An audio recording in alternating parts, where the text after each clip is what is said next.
तो सबसे बड़ी खबर तो आज की यही है कि मुश्तरका एलामिया जारी कर दिया गया है पाकिस्तान और कतर की तरफ से। ईरान यूएस के टॉक्स हो रही थी स्विट्जरलैंड में बर्गन स्टॉक में और बड़ा ज़बरदस्त। अच्छा, उम्मीद नहीं थी, लग रहा था कोई भी नहीं आ रहा, कैंसिल हो गया। और आई थिंक आजकल हम जो सोचते हैं ना ज़ुहैब, उसका ऑपोजिट होता है। जी बिल्कुल ऐसे ही है। तो अच्छा, ये जो मुश्तरका एलामिया जारी किया गया है, इसमें हम बड़ी इंपॉर्टेंट कुछ चीज़ें देखने की कोशिश कर रहे थे कि भाई क्या क्या इसमें है। तो इसमें दो तीन चीज़ें हैं। न्यूक्लियर प्रोग्राम और सैंक्शंस जो हैं ईरान पर, इसको लेकर एक वर्किंग ग्रुप कायम किया जाएगा और वो इन सारे मामलात को देखेगा। यानी ये दो चीज़ें कौन सी, सैंक्शंस ईरान पर जो लगी हुई हैं और ईरान का न्यूक्लियर प्रोग्राम, एक वर्किंग ग्रुप होगा जो कि इन मामलात को देखेगा। अच्छा, दूसरी चीज़ ये है 60 दिन में हतमी मुआहदे के लिए एक कॉम्प्रिहेंसिव रोड मैप होगा। अच्छा, ये जो टर्म्स है बहुत काम आती हैं जब आप किसी मुआहदे की तरफ बढ़ रहे होते हैं, उससे पहले की जो इब्तदाइया है ना, ये उसमें बड़ी चीजें ये काम आती हैं टर्म्स। कॉम्प्रिहेंसिव रोड मैप बनाया हाँ, ये क्या हुआ, ठीक है ना, मतलब यानी ये कि रास्ता आगे जाने का, ये मंजिल जैसे कैमरा तक है मंजिल मेरी, तो उसमें रोड मैप मेरा क्या होगा, मैं इस रास्ते से जाऊंगा। तो वो कॉम्प्रिहेंसिव बनाया गया जिसमें सारे पहलुओं को मद्देनजर रखते हुए ये रोड मैप बनाया गया। ठीक है, ये हो गया। लेकिन हम वहाँ पहुंचेंगे भी 60 दिन में। हम मतलब मुझे तो लग रहा है बहुत बहुत ज्यादा टाइम है, 60 घंटे होना चाहिए था, क्योंकि बीच में कुछ भी हो सकता है। ये ट्रूथ सोशल पे जो ट्रम्प के वैसे आ जाते हैं जो बयानात, उसी से इतनी गड़बड़ हो जाती है कि 60 दिन में क्या होगा भाई, 60 दिन तक पहुंचेंगे कैसे? तीसरी चीज ये है कि डीकॉन्फ्लिक्शन सेल, वो क्या, यानी कि कॉन्फ्लिक्ट जो है लबनान में जो कुछ हो रहा है, इसराइल अटैक कर रहा है और वहां से रिटेलिएट किया जा रहा है हिजबुल्लाह की तरफ से, तो ये एक सेल बनाया जाएगा जिसमें सीज फायर की निगरानी की जाएगी। यानी सीज फायर का जो अमल है उसको मेक श्योर करने के लिए निगरानी की जाएगी। तो वो एक सेल होगा जिसमें ऑब्वियसली मीडिएटर्स भी होंगे, फैसिलिटेटर्स भी होंगे और जो डायरेक्ट पार्टीज हैं वो तो इसमें इन्वॉल्व होंगी ही। लेकिन अभी तक लबनान में जंगबंदी हुई नहीं है, बिल्कुल लबनान पे अटैक किया जा रहा है। इसको मतलब वो कुछ कहेंगे भी तो सुनेगा कौन, मानेगा कौन? बिल्कुल ऐसे सवाल है। तो ये चल रहा है। और डोनाल्ड ट्रंप का बयान तो बताया ना जरा थोड़ा सा, ये टॉक्स के दौरान क्या हुआ और उसके बाद इतने इंपॉर्टेंट सेशन ये पीस टॉक्स में जो ट्रंप का बयान आता है वो बड़ा ही डिस्टर्बिंग है कि जी आप जो इतना फंड कर रहे हैं, ईरान को कह रहे हैं कि जितना फंड कर रहे हैं आप प्रॉक्सीज को, ये ना हो कि हम आप पे फिर से लास्ट वीक वाला हमला कर लें और पहले से भी ज्यादा जोरदार धमकियां शुरू। उस पे ईरान ऑब्वियसली अपसेट हुआ। एक इस चीज पे अपसेट हुआ, एक और चीज पे अपसेट हुआ। ईरान के जो वफ्द है वो मैं बल्कि मुनीब से पूछूंगी। जी बिल्कुल, बड़े मामलात का पता होता है। जी बिल्कुल, ऐसे उनसे पूछेगा। अच्छा, ये तो सारी चीजें होंगी जो हो चुका है। अच्छा, पाकिस्तान की बहुत तारीफ हुई, यानी जेडी वेंस ने भी तारीफ की पाकिस्तान की, डोनाल्ड ट्रंप ने भी तारीफ की, फील्ड मार्शल सईद आसिम मुनीर के किरदार की, वज़ीर आज़म या मोहम्मद शहबाज शरीफ के किरदार की, कतर ने भी बहुत तारीफ की। और उसके बाद जब मुलाकात भी हुई मुख्तसर, उसमें भी बार बार कहते रहे कि फील्ड मार्शल की ये कोशिशें हैं, उन्हीं की कोशिशें हैं जिसकी वजह से हुआ है, बड़ा ज़बरदस्त इंसान है, पाकिस्तान से मैं मोहब्बत करता हूँ। तो ये बहुत कुछ तारीफी कलमात पाकिस्तान के लिए अदा किए जाते रहे गुज़श्ता 2 दिनों के अंदर। हमें ज्वाइन किया है सीनियर साहब तजियाकार मुनीब फारूक साहब ने। मुनीब अस्सलाम वालेकुम, कैसे हैं आप? जी थैंक यू, वालेकुम सलाम सर। इसके ये जो हुआ अभी एलामिया जो जारी हुआ है, इसमें 2-3 चीजें ही है ना, इसको बड़ी पेशरफ्त वैसे कहा जाएगा या फिर ये तो नजर आ रहा है it was on the cards?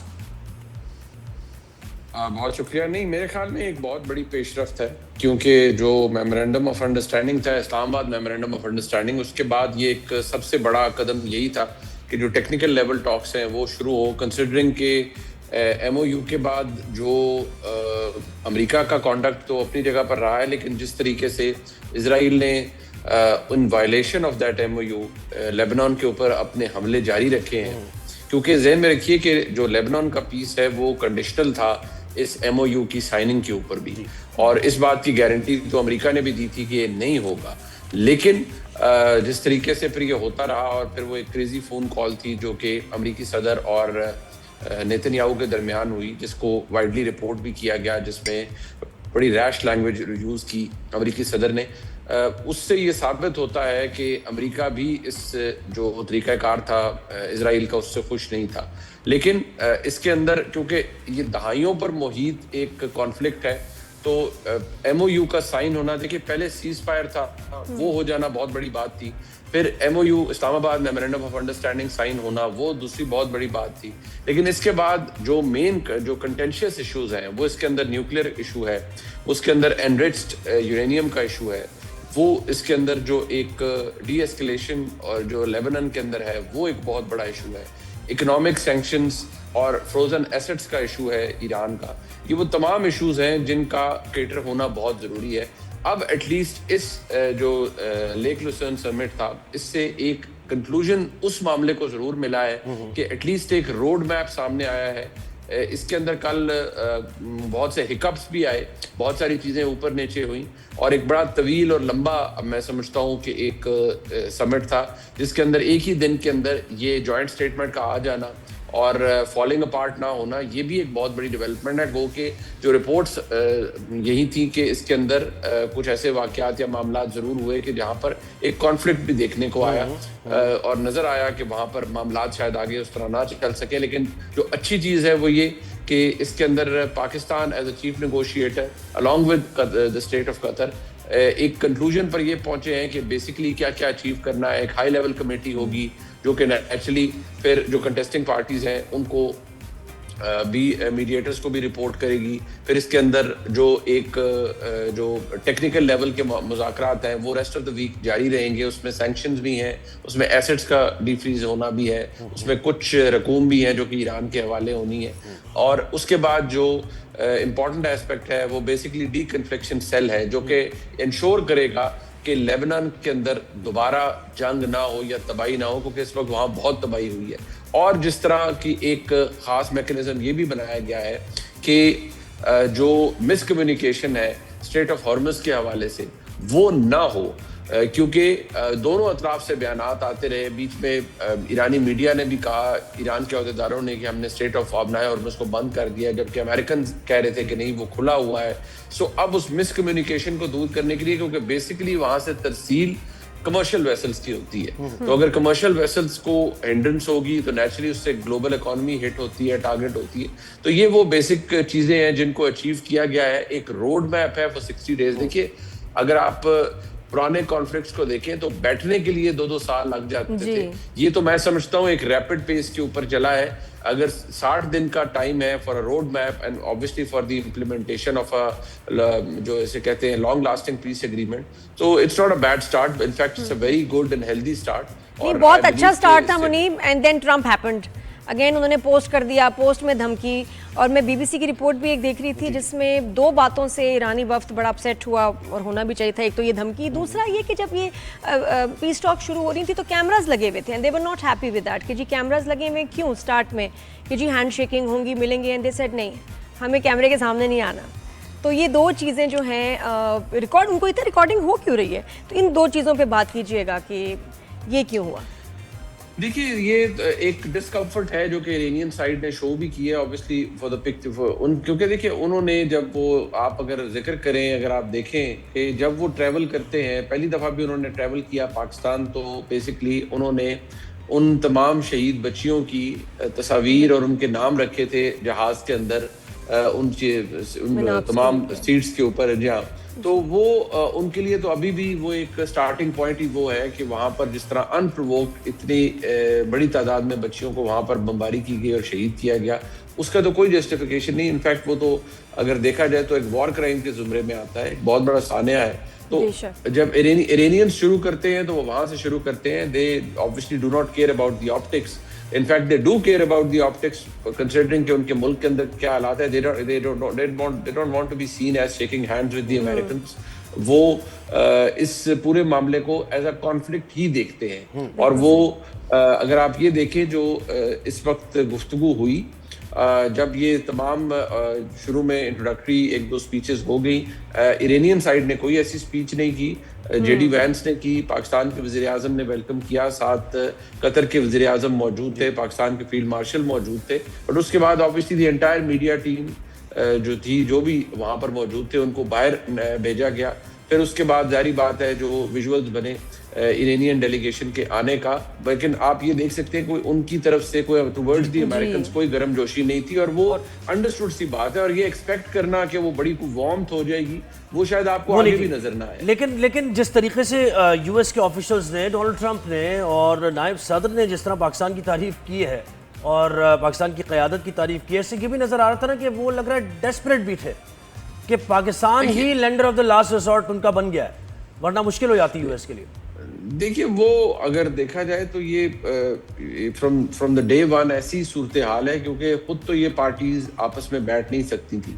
और इसके अंदर जितना भी डिप्लोमेटिक कैपिटल एग्जॉस्ट हुआ है वो पाकिस्तान की तरफ से हुआ है और पाकिस्तान ने ही ये सब कुछ किया है, ये अगर आप इस बात को गौर करें। ये एक ऐसी चीज थी जो सबके सामने मौजूद थी। पाकिस्तान ने इसके ऊपर अपना जो डिप्लोमेटिक इन्फ्लुएंस है वो बेसिकली एग्जीक्यूट किया है, यील्ड किया है और उसकी वजह से हम इस नतीजे पर पहुंचे हैं। नेचुरली जब ये मामला पड़ रहे थे, स्टेट ऑफ कतर की तरफ से बड़ी हेल्प हुई है, उन्होंने पाकिस्तान के साथ ताउन किया है, लेकिन टाइम एंड अगेन उन्होंने यही कहा है कि चीफ नेगोशिएटर इज पाकिस्तान और जितना इसके अंदर जो टीडीएस काम था वो पाकिस्तान की जानिब से किया गया है। बट टेक्निकल लेवल टॉक्स के अंदर भी पाकिस्तान की इंटरवेंशन, जिसके हवाले से हम सब अप्रीहेंसिव थे कि शायद एमओयू के बाद ये जो सिलसिला है ये कंटेस्टिंग पार्टीज के दरमियान होगा, ऐसा नहीं है। इसके अंदर भी पाकिस्तान की इन्वॉल्वमेंट है और जो लेक लुसेर्न समिट का जॉइंट स्टेटमेंट है उससे अब यही सामने आती है चीज़ कि ये for the rest of the time ये पाकिस्तान की बड़ी डीप इसके अंदर पेनिट्रेशन और इन्वॉल्वमेंट रहेगी और लेट्स सी कि उसके नताइज आगे जाके क्या निकलते हैं। मुनीब, फिर coming back to that tweet कि उसका मकसद क्या था, ज़रूरत क्या थी? पिछले दिनों ये नेतन्याहू के खिलाफ हुए थे ट्रंप, लेबनान पे हमले नहीं होने चाहिए, अब ईरान को फिर से धमकी देना। देखिए, you have to understand the American president psyche. एक तो ये है कि वो एक बड़ी अनकन्वेंशनल किस्म के अमेरिकी सदर हैं। वो बजाय कोई डिलिबरेट करने के वो फौरी तौर पर, अभी रिसेंटली देखिए उनकी इटालियन प्राइम मिनिस्टर के साथ जो एक स्पैट हुआ वो जो नजर आ रहा है वो on the digital platform, that's very unlike of an American president and that too मतलब obviously it's very unbecoming of an American president to say all these things. वो बड़ी पेटी और छोटी चीजें नजर आई।